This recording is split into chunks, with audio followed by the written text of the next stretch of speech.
Hey everyone, and welcome to Fridays with Fenning on this Bank Holiday Friday as we celebrate the anniversary of VE Day, Victory in Europe.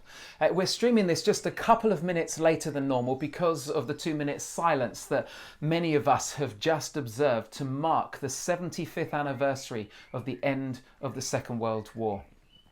I mean, what a day that must have been after nearly 6 years of fighting, of pain, uncertainty and sacrifice. Finally, those words by Winston Churchill broadcast across the nation via radio that Germany had unconditionally surrendered, meaning that the war in Europe was over and that they'd won.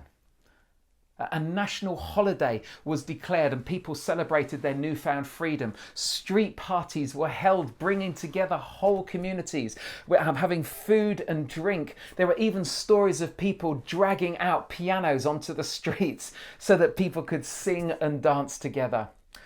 It must have been such a joyful celebration and a real moment of release that freedom was now upon them, this kind of huge weight lifted off their shoulders, hope restored, that they could rebuild again and look forward to a better future.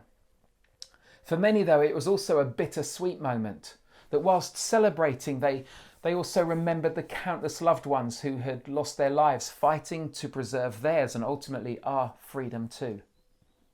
75 years seems a long time ago, doesn't it? I mean, my parents were born at the start of the war, so they were quite young when VE Day was celebrated. I'm a 60s child, so it was well before my time. But it's important that we mark these significant events. Why? Well, it's because we can learn from them. I mean, probably our current situation helps to give a slightly better understanding of those times. And we have lockdown, we have restrictions, we have shortages in the shops, daily briefings, and ever-increasing death toll. Now, I know that it's not the same, but it is a reminder. So marking the 75th anniversary is significant because VE Day teaches us some really important lessons. And what I want to do is I just want to pick up on one thing briefly this morning. And it's this, that VE Day teaches us that we must be grateful and not take what's important for granted. I mean, 75 years ago, peace and freedom were valued so highly. Why? Well, because for nearly 6 years it had been in doubt. And whenever life is good, we take so much for granted, don't we? We don't even notice the good things that we have. And so it's when they're taken away or under threat that we're reminded of their value. Last night in Mendlesham at 8 p.m, it sounded like the whole of the village was standing outside clapping, blasting air horns in recognition of the NHS staff and other key workers. I mean, how often did people complain about the NHS before this pandemic? And now these workers are a gift to our nation, recognised and valued. And rightly so. And long may that continue. But how sad that it takes a threat to our health for our nation to appreciate them. Sarah and I were lucky enough to squeeze in a holiday to New Zealand in February before COVID-19 hit Britain and the restrictions were introduced. And we stayed with Sarah's sister, Rachel, just outside of Auckland. They, along with most people in older houses, are not on the mains water, so they have water tanks which catch rainwater from the roof. It's free water, which is great. So when we arrived, they'd had a couple of months without any rain, and it was beautifully sunny and really warm, but the countryside was looking pretty parched and brown. Now, Dean, my brother-in-law, is just a little bit tight on spending money. So he'd put off ordering a tanker to come and fill their water tank, just hoping that it would rain in the next few days.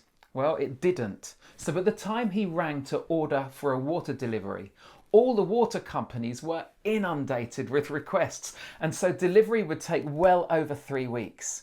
He was not in his wife's good books. So they had to do life differently with very limited water. Washing up was done in an ice cream tub. Kids were taking buckets into the showers to try and catch the water, to then top the water up in the loos. In fact, going to the loo involved remembering a rhyme. If it's yellow, let it mellow. If it's brown, flush it down. Honestly, it was anything to preserve water. A day or so before we left, it rained for the first time in weeks. And despite being on holiday, Sarah and I were so pleased for them. You know, Rachel celebrated by rinsing a cloth under the tap, such extravagance.